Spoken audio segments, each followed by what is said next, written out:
This recording will be on Chapter 3.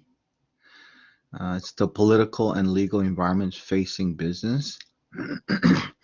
I apologize, but I have allergy, so I may be coughing here and there or clearing my throat. As I always begin my lecture, if there is some technical difficulties or if I need to pause, the recording may be broken up to different parts, but hopefully I can get through this. Just to quick follow up after I recorded chapter 2 on cultures and cultural elements, how it impacts businesses. A couple of items that I missed out, but I hope you had a chance to listen to chapter 2 on culture and you have viewed the videos. Colonel Comes to Japan. It's about Kentucky Fried Chicken entering Japan. I know it's an older film, so a lot of the numerical figures are, I'm sure much more, but I think it still captures the essence of cultural differences. Culture does change, but it changes very slowly. So a lot of the stuff that you have seen in the video is still in play and reflects Japanese culture. And then I put another video regarding management training in Japan. And when you see these videos, you realize, and Japan is the third largest economy. Many of the products that we purchase, like Toyotas and Hondas and Sony and so forth, it is one of the largest economies and very powerful country it is. But to see these things, you realize the level of foreignness that you're dealing with in some of the culture. And typically it is true, the farther the country is away, typically, with an exception of, say, in Canada and UK, but if a different region of the world, the level of foreignness goes up significantly. Just to a couple of stories that I recalled after I closed off on chapter 2 lecture was, one of them was vacationing. And second one was about drinking culture, but I was in Asia, and my cousin was going on vacation, and while I was visiting this country, and I said excitedly, I said, so where are you going to go on vacation? What are your plans? What are you going to go? What are you going to do? And she told me that the vacation that she was happy about and excited about was being sponsored by her own company, and that she will go on vacation with her coworkers as well as her boss in to a place where it was sponsored by a company had set up. Typically in the West, in Canada, when we go on vacation, to get away from work, to get away from your boss. I mean, you don't want to see your boss. That's what vacation is. But in other parts of the world, there's sense of belongingness, sense of family as part of cooperation, as you saw with Colonel Comes to Japan about Kentucky Fried Chicken. Lloyd Weston says, people are very proud to say, I belong to Kentucky Fried Chicken. I work for the KFC. I'm very proud of it. I'm part of that family. It is very much a paternalistic relationship. It may be your boss help you find a spouse. It is so. So even when you go on vacation, and I've seen this with a friend in China, when she became one of the top salesperson, as a reward, they got to go to Hong Kong. Well, they went to Hong Kong together with coworkers and their boss. I mean, some may argue that going somewhere, a vacation resort with your coworker and boss, is not exactly very rewarding. But the concept of vacation and concept of employee relationship with employer is somewhat different in other parts of the world. Here, vacation is to have your own time, for you to choose where you're going to go and who to go with and what you're going to do and so forth. But that's not true in other parts of the world. In fact, they may utilize that vacation to build further relationship with your boss and your coworkers. Okay. Another thing that comes to mind about cultural differences is what we call drinking culture. In many parts of the world, drinking after work, drinking with your coworkers, drinking with your boss is a must. It's not a choice. It's not like you finish your work and your boss finish work, you finish work, everybody goes home like we do here, right? 5 o'clock, let's close shop, let's go home. Anything overtime that, the company will have to pay money. In many parts of the world, including China, Korea, and Japan, and other parts, you are obligated, if the bosses, particularly or co-workers, let's go drinking after work. Forget about family. You go on drinking, and when you all get drunk, you tell off your boss. So drinking together with your coworker and your boss is also a way to relieve stress, release some steam. If you are angry at your boss, it's a time to tell him off. In the context of, well, I was drunk, I don't remember what I said. So it's a ways to deal with very paternalistic, very powerful supervisors and boss in a work environment where you are highly dependent on them and they give you directions. It's a way to release steam. It's a way to release stress. It's a way to also give your boss feedback without challenging their authority. So drinking together not only build bonds, but it's also opportunity to be honest with each other.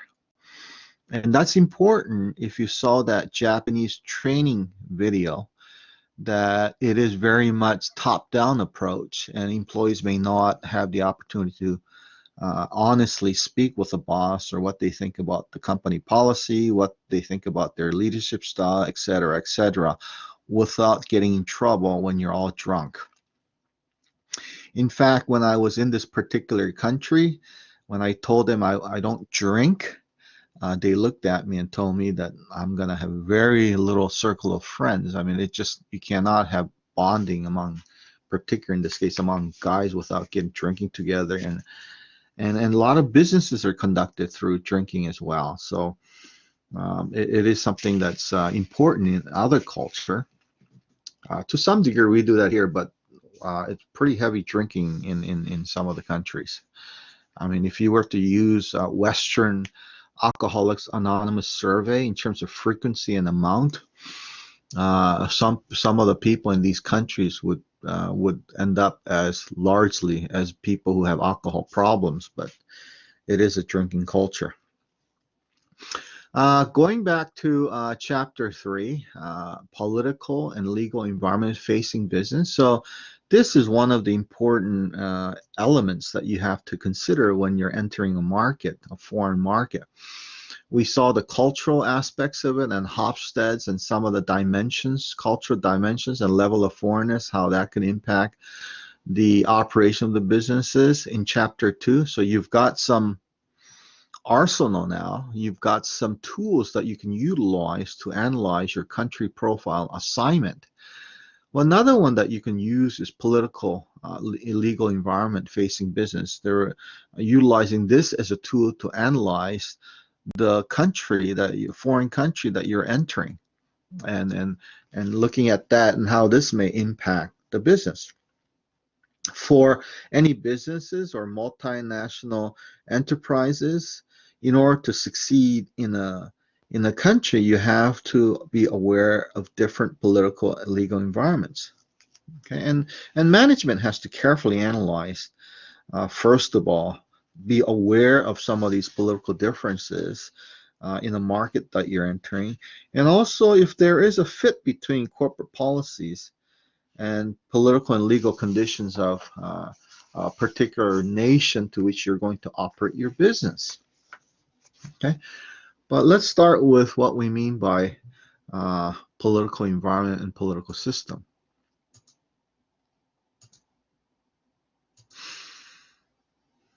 Okay, as it says, every country has its own political and legal environment. So companies have to determine how they're going to adjust their business practices that will enhance their likelihood of success in that particular country. Again, going back to the figure that every introduction, how this impacts, clearly political and legal practices does an impact on your operation and your strategy and how you're going to go about conducting business.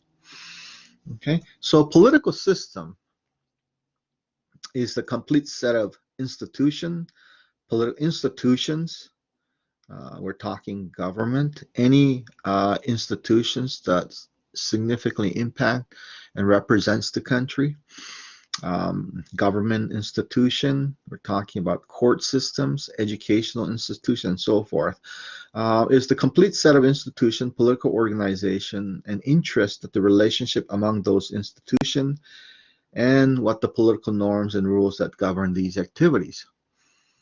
Okay, I think to some degree we are aware of these political systems. In Canada, we have parliamentary systems, we have federal, provincial, and the county, and then the regional city governments and township and so forth. We are aware of court systems. Now, if you've taken business law, you certainly will be familiar with civil laws and common laws, which we'll briefly touch on as well. So we are, by looking at just our own system, the Canadian legal systems, Canadian political process, we have a fairly good understanding what this chapter is talking about.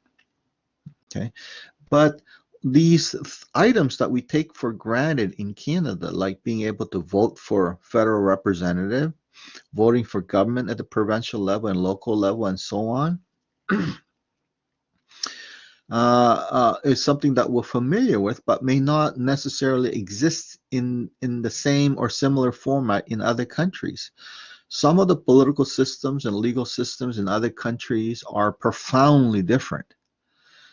There are many countries that share same values and political process and legal process, but there are other countries that are profoundly different with our own. So never take it for granted or assumption that other countries are operating the same way as it is operating in Canada. Another thing that when we are looking at political and legal system is to what extent that the government intervenes in business. Okay, to what extent the government imposes on the businesses. Okay, and how much power the government has in imposing its will on businesses. This is very important. The videos that you might have seen when you were looking at. And I've seen videos and read articles on a number of things. The dispute between China and Australia. As I alluded earlier, imposition of customs and customs control in permitting goods to flow into your country can be exercised in a way that makes it almost impossible for Australian products, let's say, to get into China. And if the country wants to keep and erect trade barriers, it's very simple to do.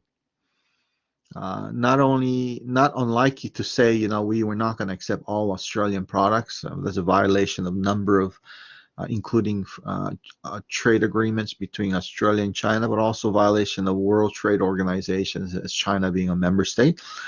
But just creating bureaucracy, creating paperwork, delaying items. If you're trying to, if you're an Australia farmer trying to sell apples or fruits into China, and they simply delay it by weeks, and by the time they approve it, the product is spoiled. There are many ways. The point is that there's many ways that the government can intervene and impose its will, both domestically, internationally, to what they see it as in their national interest. Okay, uh, let's get into that. So we will look at the political legal system as well as the level of intervention in the marketplace for the government. Now, they also talk about individual versus collectivism, how society, particular society, may view this as individualism, as you call it, is the primacy of rights and role of individual. In this case, when we're talking about politics and legality, whereas collectivism is the primacy of rights and role of a community. As a collectivist society, I mean, Canada and United States is individualism, right? Very high on individualism. The rights and the role and responsibility of individuals are enshrined in case of the United States, a constitution, the the freedom to pursue your happiness, to realize your dream, and so forth, and to live freely and do what you want. In Japan, they have an expression, and the nail that sticks out gets pounded, and it's reflected on their educational system. As soon as your child enters a kindergarten and educational environment, and later on a corporation, the value of collectivism is pounded into you. Any nail that sticks out will be pounded. Okay, and I think you saw that with the management training video. Okay, it's this notion of collective attitude, the notion of shared, and you're part of a team, and it's never about yourself. Okay, but how you fit into that uh, team. Okay, now I will tell you, when I do write reference letters, I will only write reference letter for students that I trust, that I've gotten to know, and that they will do well in advancing their education and work. Certainly will not write a reference letter. I don't think no instructor will do that, because there's nothing to write about unless you know. But one of the things that I look at, if I'm going to help and support the application for this student, is to how they fit in, how they're going to work as a part of a team.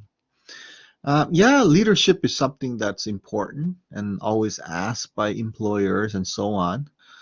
But you have to be careful when you talk about leadership. You know, whether a leader who is sensitive and empathetic to the group, or is a leader who's a maverick and who's going to be very disruptive.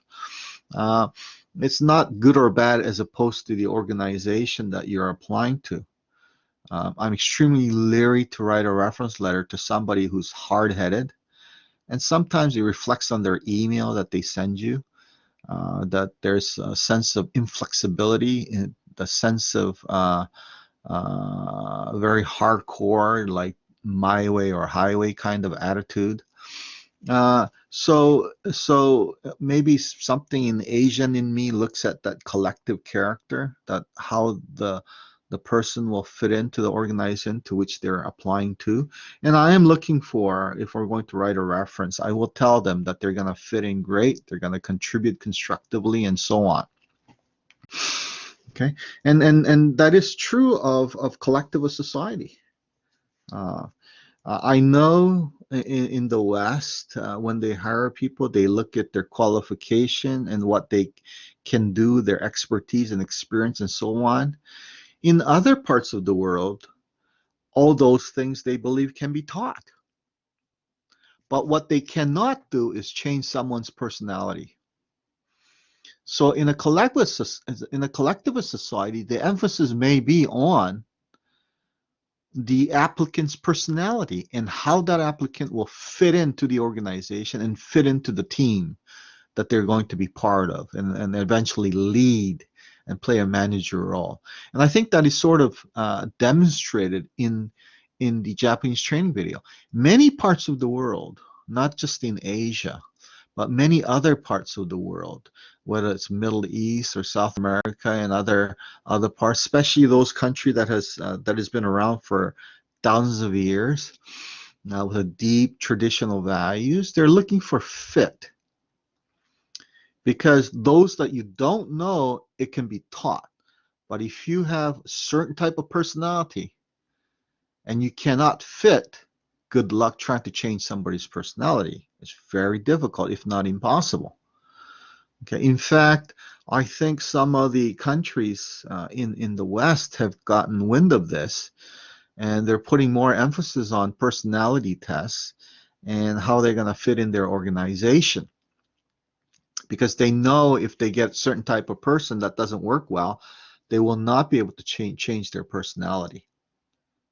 Okay, so in a very individualistic society, under an individualistic paradigm, example, United States,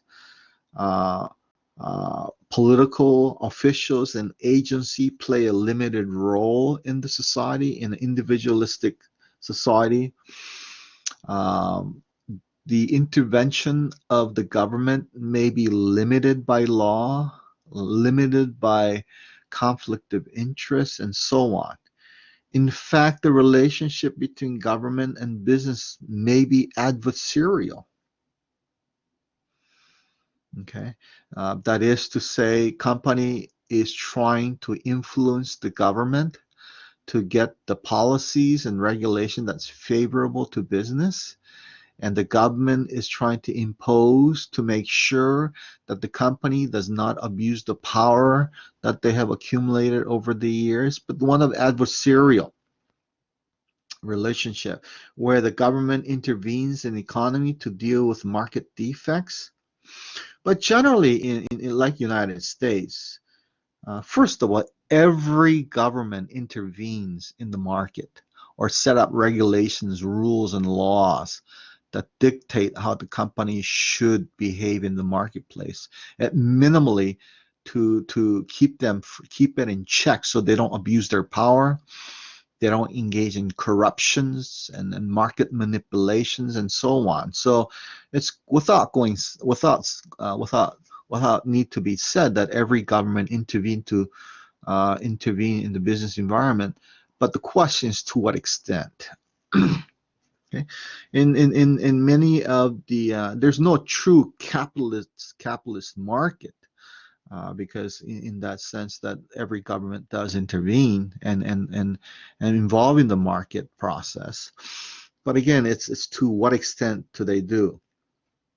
In a more individualistic the country is, typically there is less need for government to intervene in the market, and they may be leery to intervene in the market unless they absolutely have to. The case of Enron, and particularly our accounting students, Enron has really led to Sarbanes-Oxley legislation in the United States, and probably legislation in Canada and other parts of the world, where clearly the legislation lagged behind what occurred, but eventually comes up to plug holes in some of the potential defects that may occur. In a collectivist society or collectivist paradigm, the government defines the economic needs and prioritizes it, and they're in partnership with business. They're in bed with business in major ways. Government is highly connected and interdependent with the business, and the relationship is one of cooperation and not adversarial. So in United States, you have attempts by companies to influence legislators to change laws and regulations that's favorable to their own company or their own industry. We call them lobbyists, right?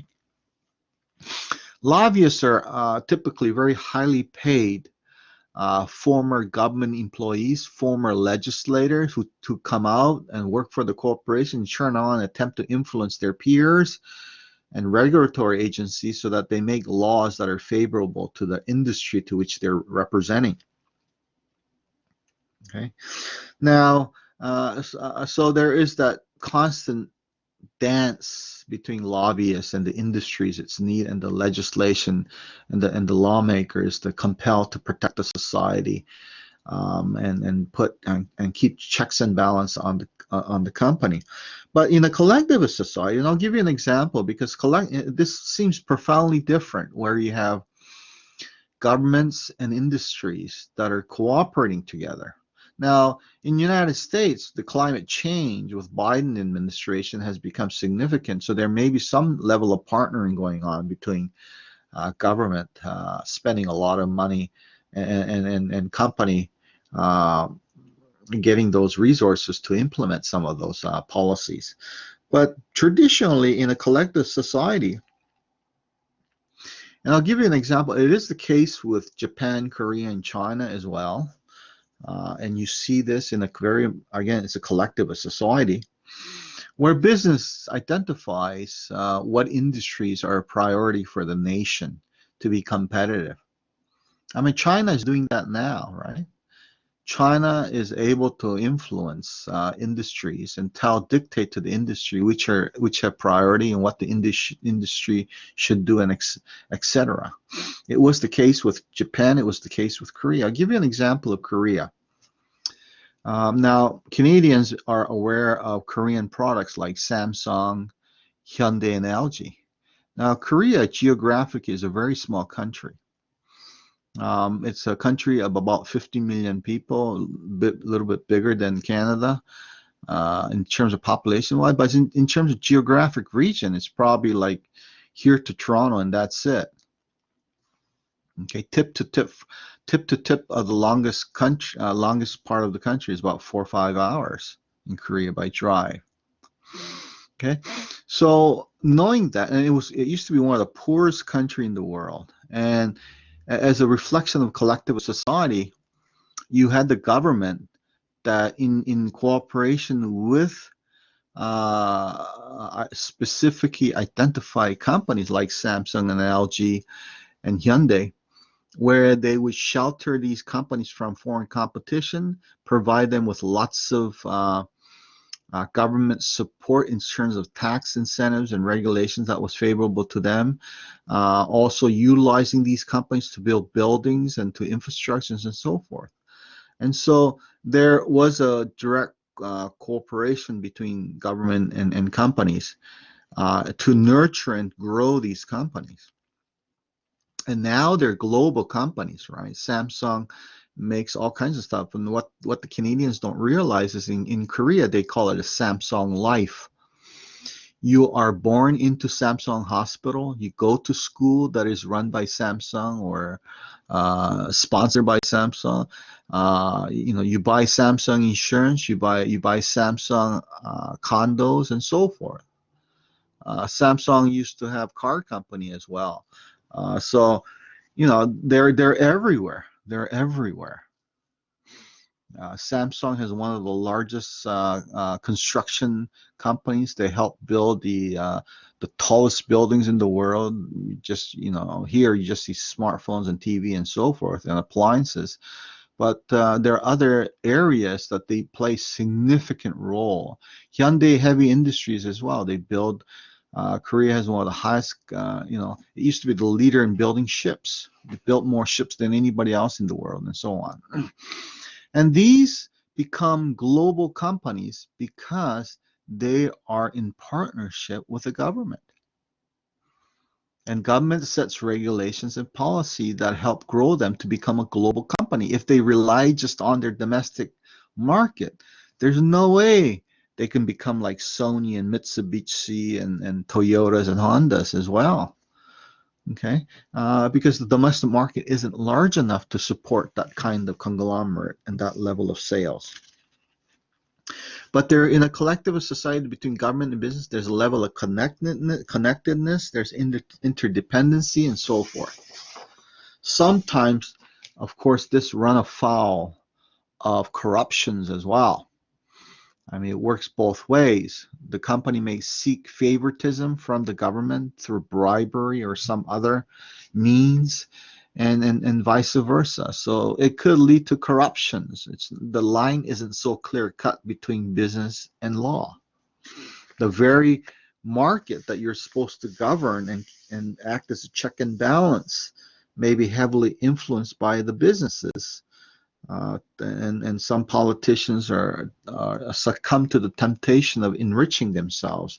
Now, bribery is in some parts of the world are very common. Now, in the United States, they call it lobbyists, but guess who the lobbyist is? It's funny. Some of the countries that have claimed transparency and righteousness they just institutionalize the very things that they point fingers at.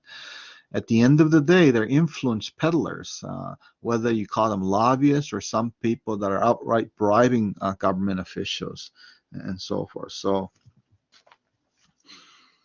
okay. So individual versus collectivism does have an impact on the role of government, particularly how much they intervene in the marketplace. Okay. Now, the textbook goes heavily into the political ideology. Okay. Most modern societies are pluralistic. That is to say that different groups champion competing political ideology. It is the case in Canada. Conservatives versus liberal are the major parties, and then you have the NDP. And these political institutions vie for your vote, and it's made clear how they envision the society to be. Okay.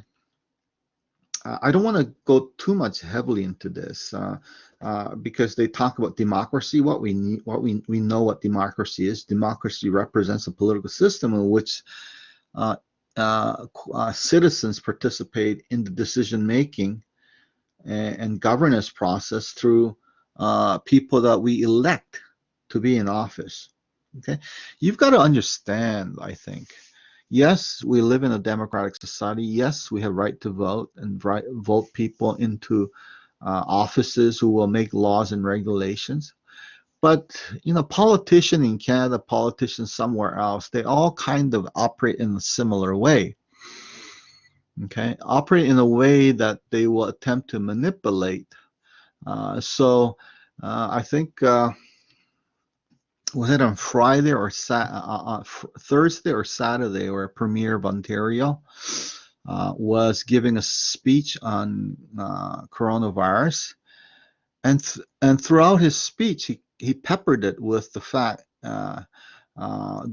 that he wanted to close down the borders, and Trudeau, the federal government, the Liberal Party, Prime Minister Trudeau, would not shut the border down. But he would periodically point the finger at Trudeau, the federal government, sort of implying that federal government isn't doing enough to help control. This is nothing new. In many cases, it's a way for politicians to deflect the blame to other rival parties who are in play, and this is a very play between a conservative Ontario Premier and a federal Liberal Prime Minister. Okay, so just continue to look for that next time Ontario Premier gives a speech in coronavirus. So how many times he deflects the blame on Trudeau, whether rightly or wrongly so. I think it's one of those things that when you look at some of the rise in coronavirus, although it's gone down now, there's enough blame to be had for everybody, but you'll see politicians trying to point the finger and deflect it to somebody else. When you look at democracy, again, this textbook really comes from a Western perspective, in that sense, very much ethnocentrism of a Western concept.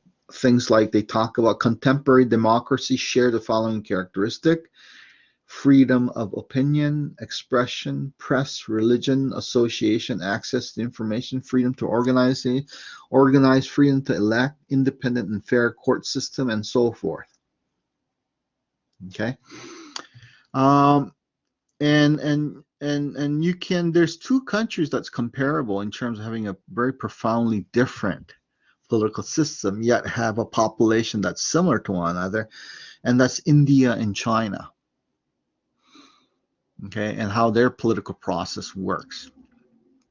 Now, India is the world's largest democracy, where China is a communist party. And you have to understand that when you, and it used to be, we used to do a lot of cases. I used to teach strategic management or business strategy many, many years ago. And we used to do a lot of cases. And this was when China was starting to, China had opened up. So it was funny because any case that we did, and when the company was in difficulty in their own domestic market, one of the case solution always says, go to China. Let's go to China, where there are 1.4 billion people. And if we just sell to 1% of those people, or even just penetrate a small fraction of a percentage, that means millions of people. Okay, so when a lot of the companies look at China, they salivate because it's a country with a large population and tremendous growth of wealth and so forth. But they forget that the political system there is one of communism. It is while businesses to a large degree have opened up, the political process, the political ideology, it is a communist country. And whatever that is associated with, what we mean by communism, I'm not sure even political scientists will say it's true communism. It's probably not. It's more of a leaning towards totalitarianism. Okay, but let's look at some of the other ones. Different political ideology, freedom of expression. There's talking about democracy. You have autocratic governments. You have democratic governments. What we mean by that, and there's a various degree of spectrum, right? With the extreme end of one is a democracy, true democracy, versus on the other end of the spectrum, which is totalitarianism. Totalitarianism represents a political system in which citizens seldom, if ever, participate in the decision making and the governance process. Power is monopolized by single agent, and opposition is neither recognized or tolerated. There's a strict media control, strict on what is taught in schools and education. They have complete control over the police. The state actively and forcefully suppress any dissent. Okay, so we hear about this in Russia, right, with President Putin. President Putin has become president for life. President of China, Xi Jinping, has removed the 10-year limit on his term. They essentially can run at this point the country for life as president of their respective countries. Okay, and in case of Russia, in China, the opposition doesn't even exist. And in case of Russia, you see an active suppression of any dissent or anybody that challenges Putin's authority. So in terms of the spectrum analysis of in terms of political spectrum, you can see the extreme positioning of these countries, and more likely towards totalitarianism. Okay, I mean, in some of the countries around the world, if you oppose a government, you disappear. As simple as that. They don't even know what happened to you. You disappear. Okay, or there is pressure on your family members and yourself to keep quiet. It isn't just about suppressing dissent to a person who's opposing it, but it could impact their whole family. In case of North Korea, it could impact 3 generations. 3 generations may disappear from the face of the earth. Okay, so obviously, in terms of business operations, you really have to think about what this means. And if you run afoul of the government, what that means. Do you have any rights? Do you have any protections? Okay. On the other side of totalitarianism is theocratic totalitarianism, where religious leaders are also political leaders. There's a fine line between religious leaders and political leaders. And a classic example of this is Iran, okay, where a religious leader play a prominent role, and the politicians are simply marionettes of these religious leaders, and which ultimately it's the religious leader that dictates what the legislations and rules and regulations. They have oversight over the government. There's an appearance of democracy, but at the end of the day, it's a theocratic totalitarianism. Now, there's no doubt, as the textbook talks about, again, democracy. We talked about this democracy and totalitarianism. There is a different level of this, but I think the ones that are relevant: authoritarianism and theocratic totalitarianism. But it's a spectrum at the end of the day, in terms of how many and how few people hold the power and how they got there. We have this notion absolute power absolutely corrupts, and I believe that. The more power that's given to an individual, there's more temptations and likelihood of exercising those power for their own benefits. Okay, absolute power absolutely corrupts. And so here's a map of political freedom. Okay, the level of freedom to express, the level of freedom to express your dissent and opposition and so forth. Okay, if you're just looking at in terms of numbers and geographic regions, there is quite a bit of authoritarianism. Okay, quite a bit, along with democracies. There's just two opposing end of political process, a political spectrum. Okay, now over the history, there's no doubt there have been waves of democratization. Number of democracies have doubled in 2 decades.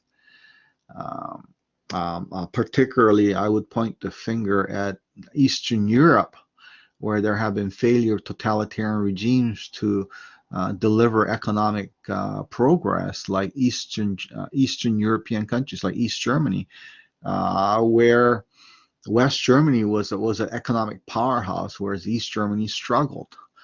Many of the Eastern European countries under the flagship of Soviet Union really did poorly economically, while the democratic on the Western Europe was doing very well.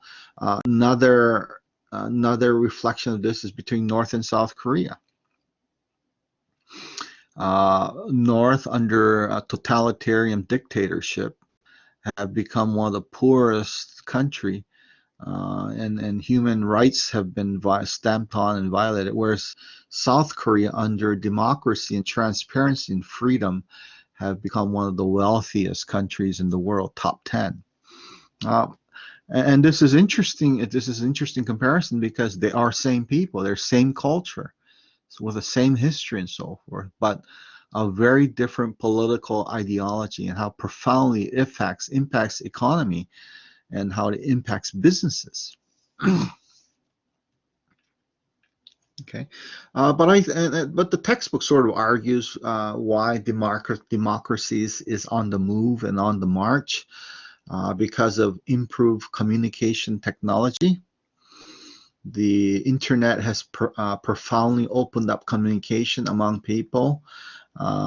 Twitters, Facebooks have all led to open communication. Now, having said that, there are countries that have set up the Great Wall. In case of China, they call it the wall, right? When I visit China numerous times, and when I'm in China, I have no access to YouTube. I have no access to a number of other items, internet.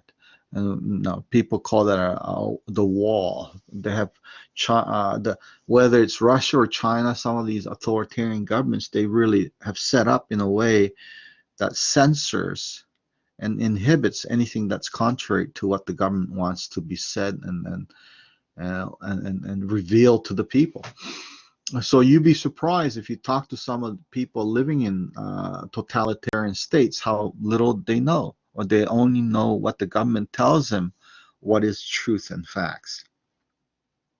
Even with the vastly improved communication technology, but just as much, these totalitarian regimes have come up with their own ways to monitor people and censor people. Okay, now we're moving into era of paying for things through credit cards and paying things through electronic. I mean, Google probably knows about me more than anybody. Probably knows about me more than myself in terms of what I search and what I read and so on. Amazon, and I have like 4 or 5 Alexa devices in my household. Now probably knows a lot about me in terms of my purchasing habits, my music preferences, and type of questions that I may pose to Alexa and so forth. So, although the chapter talks about engines of democracy, okay, and then that it has freed up a number of countries like Eastern Europe countries, there is still authoritarian regimes that are using these very electronic devices to censor people and keep track of these people. Many people who do champion democracy believe that greater political freedom leads to economic freedom and therefore higher standard of living. This may be true of many cases, but not necessarily true of all cases. Some scholars have pointed the differences between China and India as comparable in terms of their neighbors, but they are also in terms of populations comparable. China has risen significantly. India has risen as well, but not to the extent. Some have argued that when you have a large and diverse population, you need to have a very strong central government to unify the country. I mean, Mao Zedong, to unify China, had to deal with lots of conflict to bring it under one country. With the vastness of geographic region of China and the diversity of people and that dialects of different regions, it took a tremendous will to put it under one political system.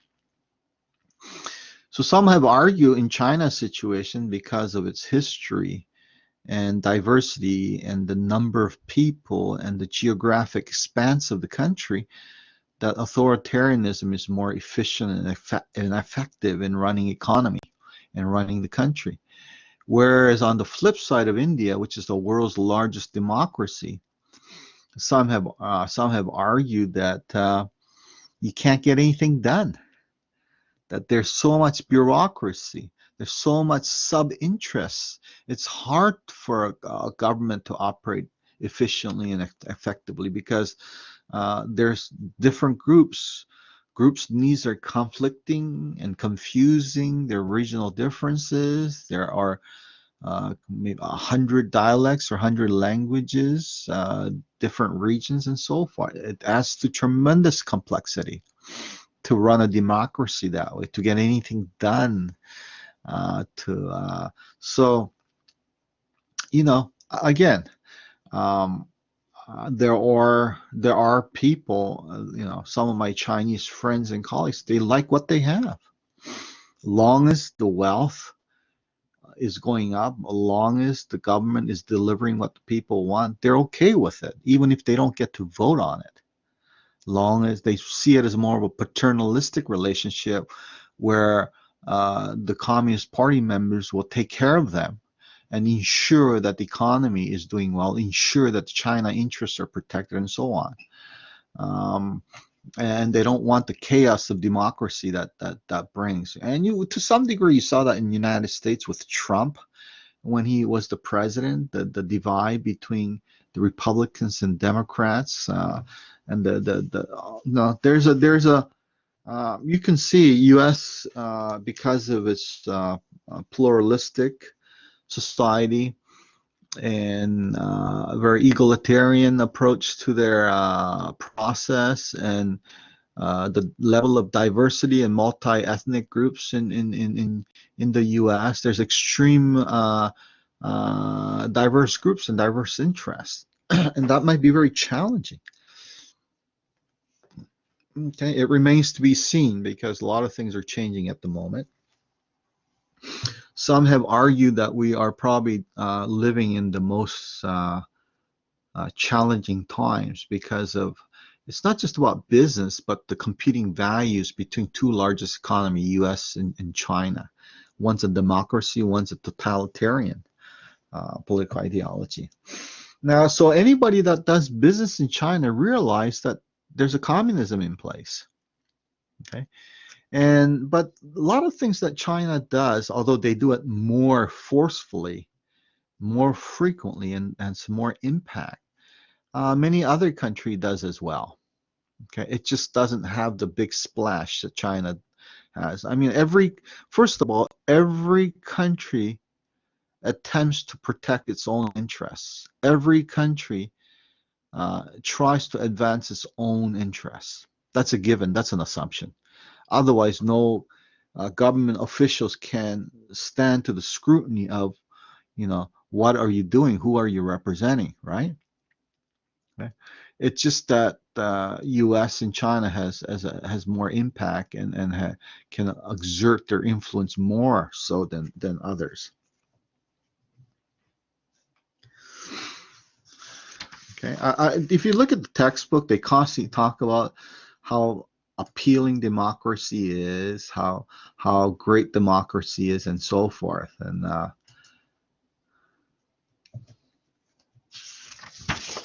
okay. I guess the real profound thing about this chapter is political risk. Okay. And when you are looking at your country profile assignment, although we've sort of been talking about politics and political ideology and so forth, we're really talking about political risk here, aren't we? If the company enters a foreign country, what are the political risks? That is to say, what is the possibility that a political decisions, events, or condition will affect country's business environment in a ways that will cost investors some or all of its value of their investment? Okay, is it going to be like Venezuela, where they nationalize some oil companies, that is to outright take over them without compensation? What if some countries, authoritarian countries like Venezuela, they say they were elected into office, but of course they're not, right? It's not a democracy. But what if these people just take over? If you have a facility in Venezuela and then nationalize it, that is to say they've taken over in the interest of national benefit, that they need these facilities to operate and so forth. What does it mean when there is a civil strife like we saw in Hong Kong? We saw in Myanmar recently. Of course, they all give time, and you'll see government suppressing this, eventually keeping it quiet. I mean, people cannot fight this. Even if majority of people want to overthrow the government, if the government has all the military tools and military mechanism in place, people are just not going to be able to do it. Okay?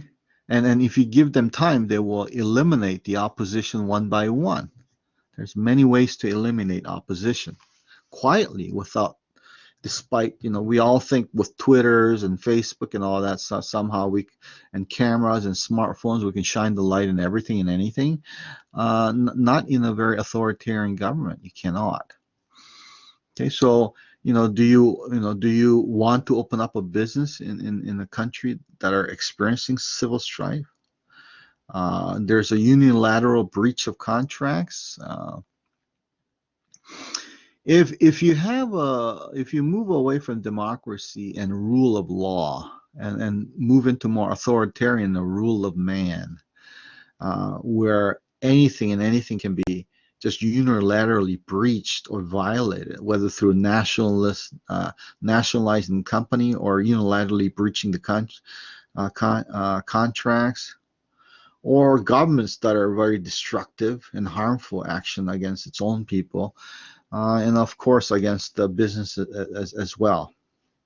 Okay, these are political risks. So when you do a country profile assignment and you're assessing political risk, you must identify and make the investors aware of where these potential political risks may lie. Now with the Middle East, there are additional political risks now.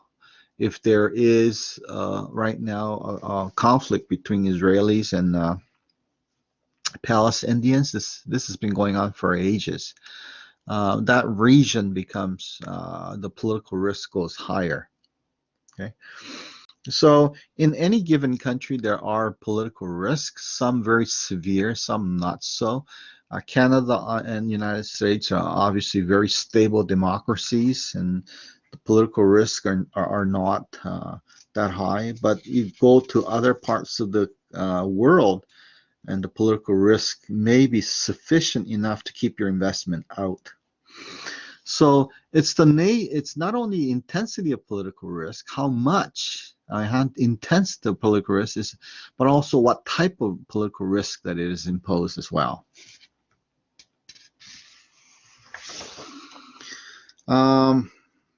They talk about various type of political risk, like systematic, procedural, distributive, and catastrophic political risk as well.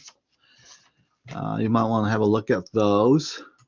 And they talk about legal environment as well. I don't want to go into this too much. I'm sure you've had business law or will have business law, and you will talk about common laws and civil laws. Now, legal system is a mechanism for creating, interpreting, and enforcing the laws in a specific country or specific jurisdiction, right? Just quickly, common law or tradition, these are made by, you can call it common law or you can call it case law. These are made by the judicial branch of the government, the judges, the courts, and that sets the precedents. Okay, so courts and judiciary plays an important role in setting laws in Canada, New Zealand, and United States. That's why in the US, when the Supreme Court makes a decision, say like in abortion, that becomes in effect a law. And of course, along with that, there's an attempt of Republicans and the Democrats in the US trying to stack the courts.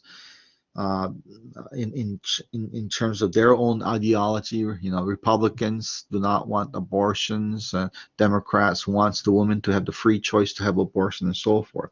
Civil law is, on the other hand, is these detailed sets of law that comprises code that includes legislation, including employment laws, how businesses are conducted, and so forth. Okay, this is done by the legislative branch of the government. And civil law nations include France, Germany, and Japan, where it's primarily based on civil law. It's the legislative branch. It's the legislative. It's through legislations and laws how laws are dictated. Now, in the United States, they have both of these, and Canada as well. That is to say, they have both civil laws that are created by the legislative branch of the government, the legislators, and also they have common laws that are set precedents by the court system. The theocratic law, on the other hand, is based on religious precepts. The ultimate legal authority is conferred upon religious leaders who govern the society. And this is a case of Islam. You have Islamic law or Sharia law, or law based on Quran. Okay, and again, theocratic law, theocratic authoritarianism. You see this in Iran, and a lot of their laws, if not all of their laws, are dictated by uh, emanating from their religious beliefs. To some degree, we have religious-related laws in the United States and Canada because a lot of those constitutions reflect Judeo-Christian beliefs. Okay. And then you have customary laws, traditions, where this is how we've always done it as a tradition, and we will continue to do it. Okay. The wisdom of years and of daily doing this over and over again, of what they believe. And then you have the mixed system. As I mentioned, US and Canada has both rules and legislations and rules set by either the legislative branch of the government or the judicial branch of the government.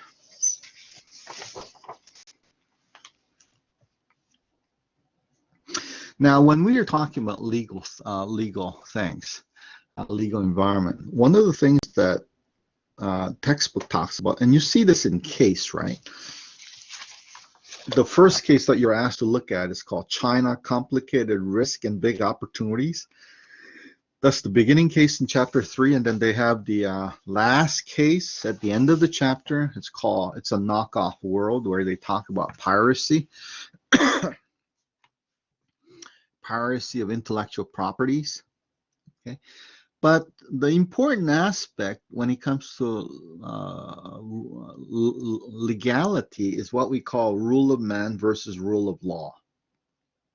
Okay, in many cases, in a democracy, in a pluralistic egalitarian societies, you have rule of law. Canada and US is an example of rule of law, where laws are set and everybody are equal under the law. On the other flip side, it was in an authoritarian totalitarianism, a rule of man places ultimate power in the hands of one person or few people, and they in effect become judge and jury. Okay, and rule of man can change at the whim of the person that holds the power.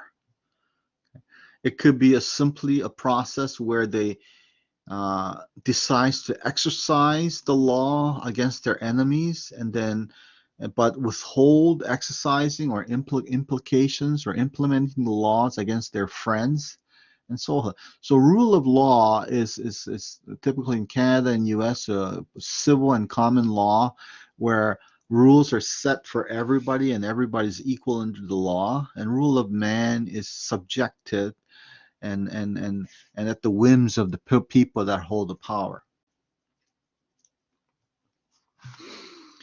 Okay, and so I think one of the things that you have to do is when you enter a country is be sensitive to the political risk, be sensitive to legislations. I've been talking a lot about the Asian countries, but you look at some of the European countries as well. Their employment laws are very strong. I'll take Germany as an example. Germany political process, there's really a fine line between the unions and politicians. Unions play a heavy role in political process in Germany. Therefore, employment laws is a reflection of that. There's tremendous employment protections for the workers. In some of the other countries, the process of trying to fire somebody, the process of trying to shut down a factory can be extremely costly and prohibitive because there are rights in place to protect the workers. Okay, and these legislations favors the protection of the workers. Like Canada, I suppose. I mean, the extreme example is this Landlord and Tenant Act. Anybody that's involved in renting places out and have been a landlord know how lopsided the Landlord and Tenant Act is, right? In terms of favoring, essentially, simply, it's not even equitable legislation, but simply favors tenant rights over the landlord rights.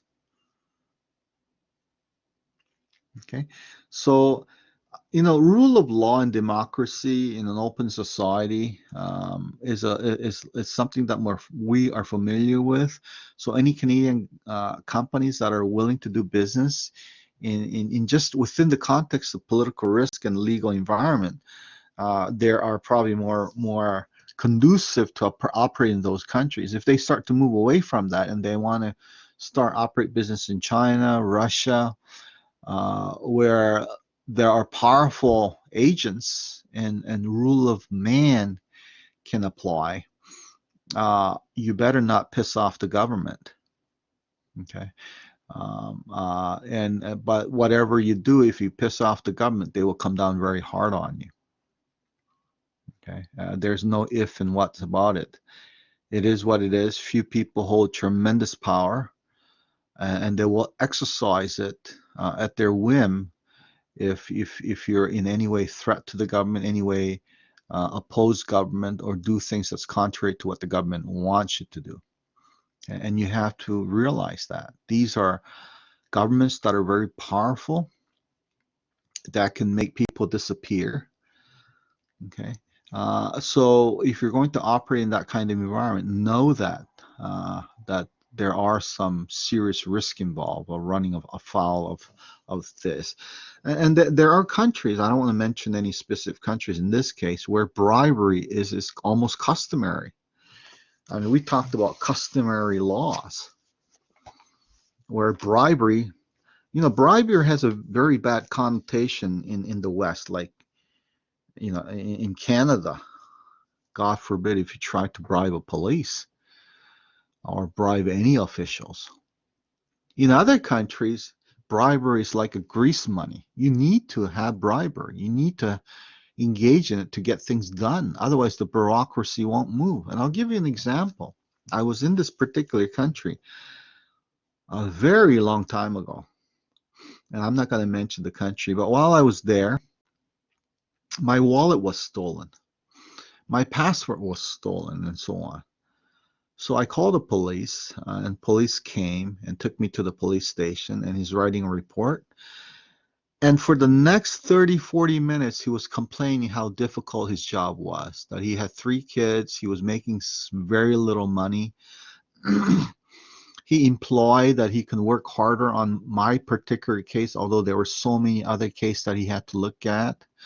But complaining how little he got paid. So it took me a while, because I'm from the West and I wasn't thinking in a local customary ways.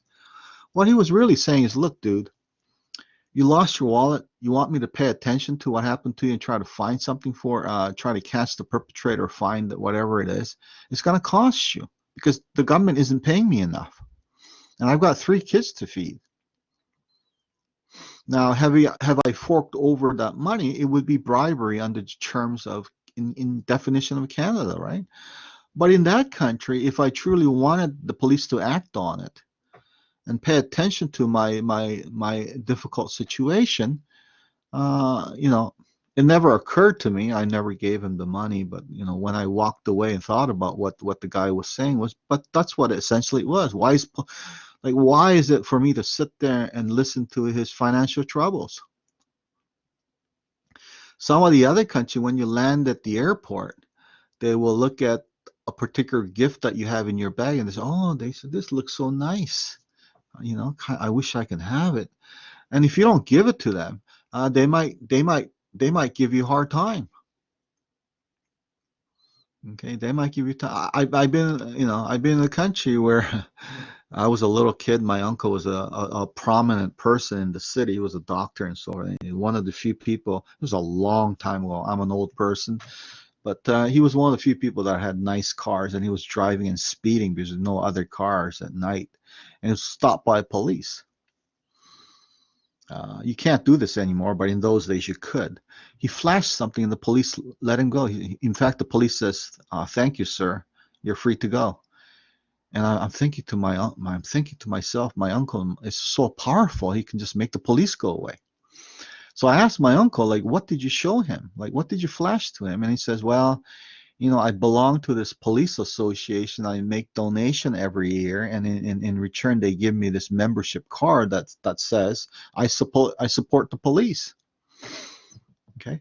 Now, these kind of environments where policemen and I've been in other countries more recently uh, where you can bribe the police. In fact, I was in this particular country in Southeast Asia where a friend of mine was driving me around and he says, Jonathan, you can bribe police here. Now, for virtually any crime, except killing somebody. If you kill somebody and try to bribe it, that's a little more difficult. But any other petty crimes, no problem.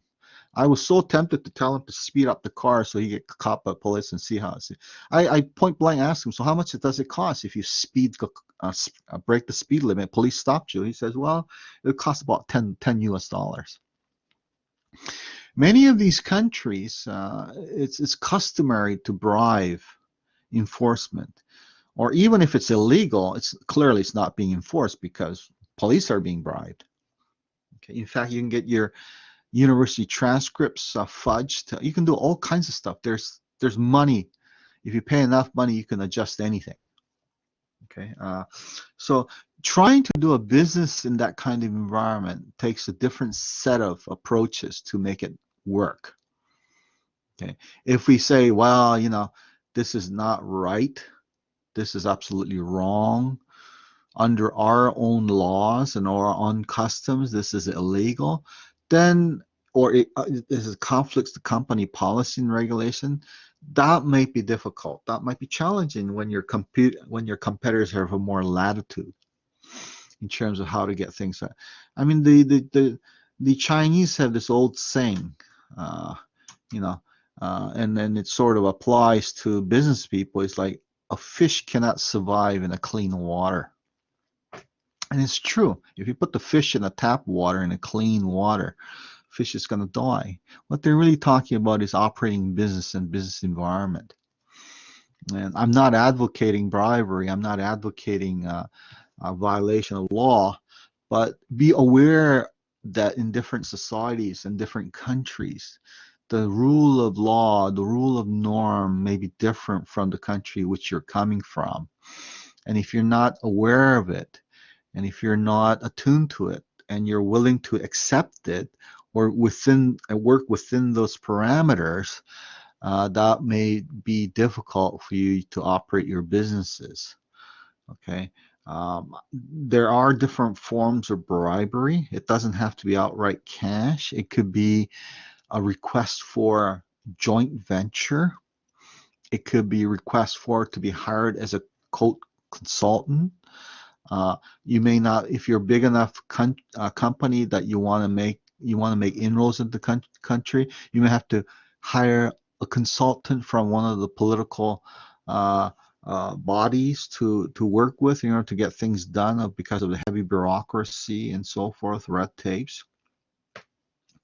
So there's clearly political risk and legal risk involved. Be aware of it. Be what it means to, what kind of impact this will have in your business. If you cannot deal with it, you may ought not to enter that market. Okay. And I've said this before, but I think one of the greatest educations that you can get is to travel.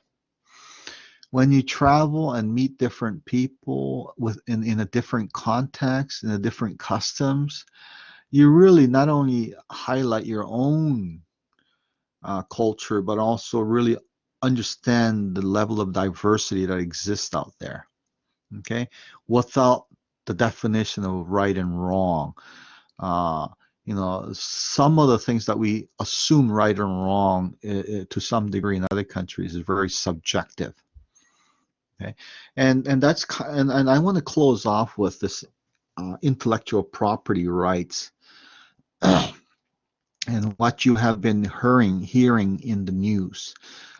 This really was highlighted when Trump was in the office, pointing finger at China for intellectual IP thefts and IT violations.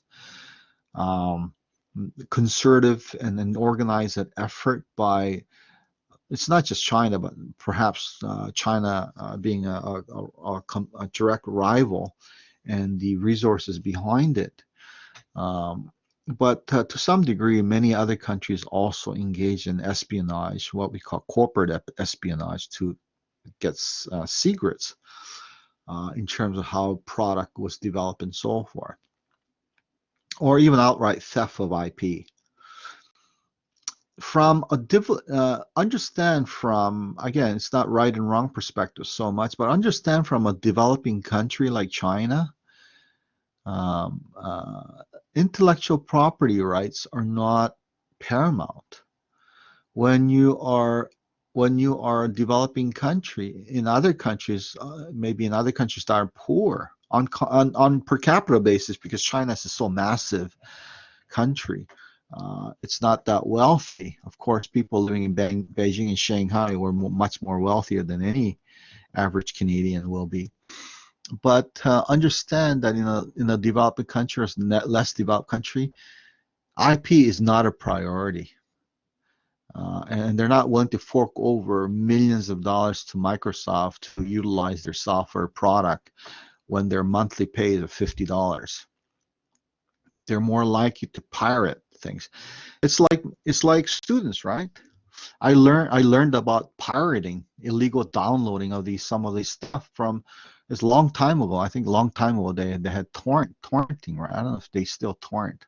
With Netflix and everything, is you don't need to torrent anything.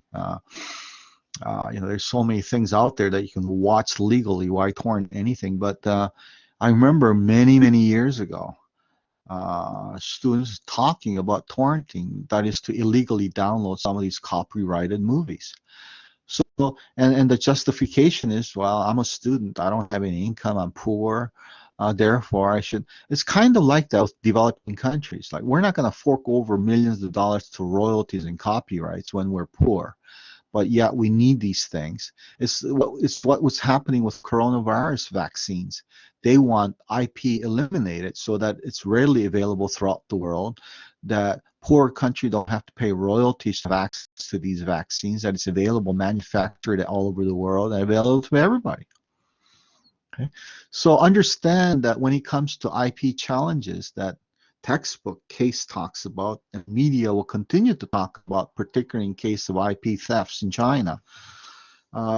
In some ways, China represents developing countries where IP at this point is not a significant issue for them. Now, it will be once they start to file their own patents and start to make inroads into patents and innovations and copyright.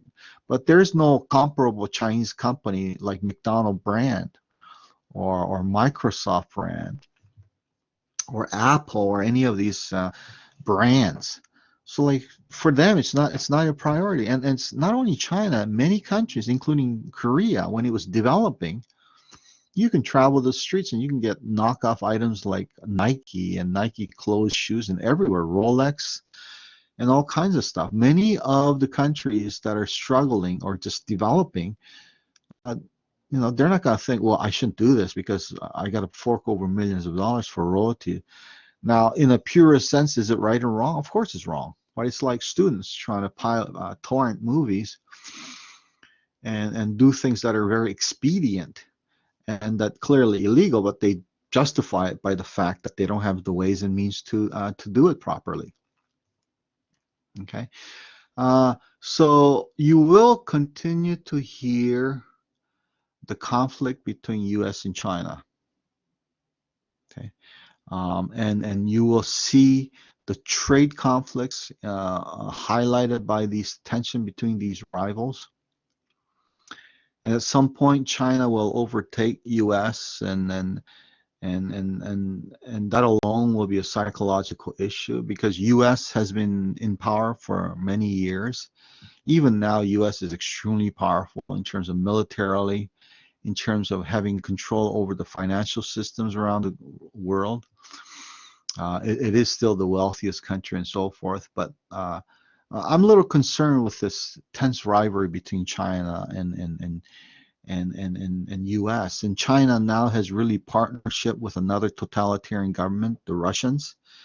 And China has the resources, the Russian has the expertise in some of the areas. And if they jointly develop those, what's it mean when you have these rivalries? And they're all nuclear powerhouses, right? So I think anytime you enter a country, you've got to look at their culture, you got to look at their political risks, you got to look at their legal environment, and what's that mean for your own business operating in that kind of environment, and how to deal and cope with risk that's associated with that. Okay, I'm going to end chapter 3 at this point.